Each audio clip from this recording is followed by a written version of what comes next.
Manatry raha bandray toko lasy toko vavy amin'ity takarivany asabotsy ity manasanao ampananjana taky ny mazatra anaraka ny farany fampalalana vao itony fahitalavitra amin'ny TV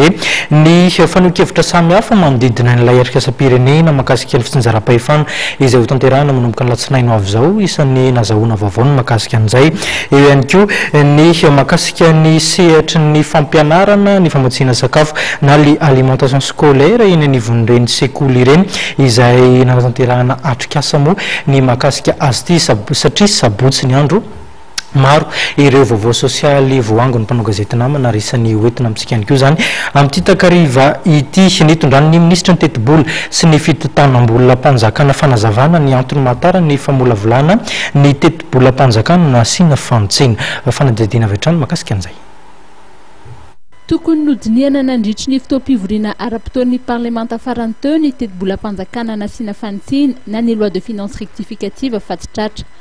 raha ny fanamariana izay noentiny ministry ny tetibola sy ny fitantanam-bola dia eo ampamaranana ny famolavolana izany tetibola mpanjakana nasiana fantsina izany izy ireo amin'izao fotoan'izao. Loi de finance rectificative zany a dia efa ampamaranana azy zay ny antony lehibe moa zany natonga izy hoe tsy tonga tamin'le fandarana ara-potoana ny antenam-pirenena dia mbola teo ny fandarana ny négociation miaraka amin'ny diplomaty vola ivelany dia misy ny fanomanana miaraka ministera zay tokony atao araka ny resahako tary amin'ny douane dia nanao conférence budgétaire izahay ary nisy koa ny fiona tamin'ny setra tsy miakina ny mandrapavita lizy misy fepetra apetraka zany efa fomba fanao le izy amin'ny fireneny rehetra eran'izao tontolo zao fa tsy eto Madagasikara ihany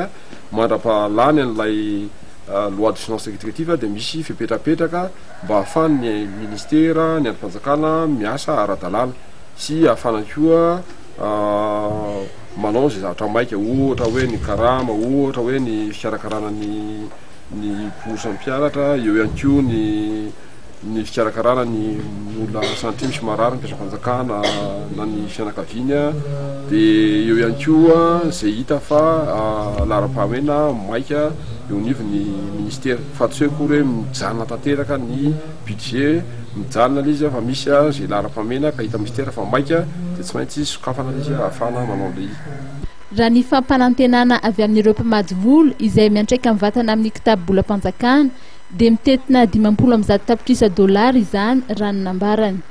Misy ihany koa nefa ny fiaraha-miasa amin'ireo mpiara-mombonantoka hafa sy ireo mpandraraha eto an-toerana izay tsy tafiditra ao anatin'ny kitabobola mpanjakana.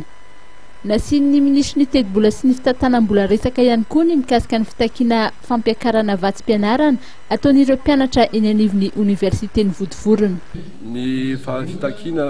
zony rehetra mitaky fa kosa misy lalàna misy fepetra tsy maintsy arahana lizy fa tsy hoe koa rehefa mitaky dia ho azy daholo le takiana ny zahatra azo resana fotsiny dia mila mijeryntsika amin'ny fiainana vahoaka malagasy sahirana satria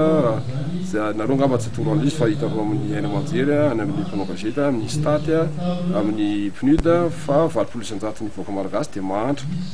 ka raha ohatra zany hijeryntsika amin'le hoe ny fiakarany vidin'ny solika dia tsy maintsy mijery ny tombontsoany ireo vahoaka sahiran'ireo itsika fa tsy voatery akory apakatra eo ny eo zato isan-jato ny atsy sy ny aroa fa tsy maintsy jerena izy eo zany zay no zahatra atao. Manoloana ny fiakaran'ny vidin'ny solika izay andrasana tsy hoely dia nanambara ity ministra ity fa misy ny fandaminana miarahana amin'ny ministeran'ny fitaterana ny ministera eo anivon'ny fiatidinan'ny repoblika misahana ny arena stratégique mba hijerena tombontsoa ho an'ny rehetra fa tsy ho an'ny olombitsy.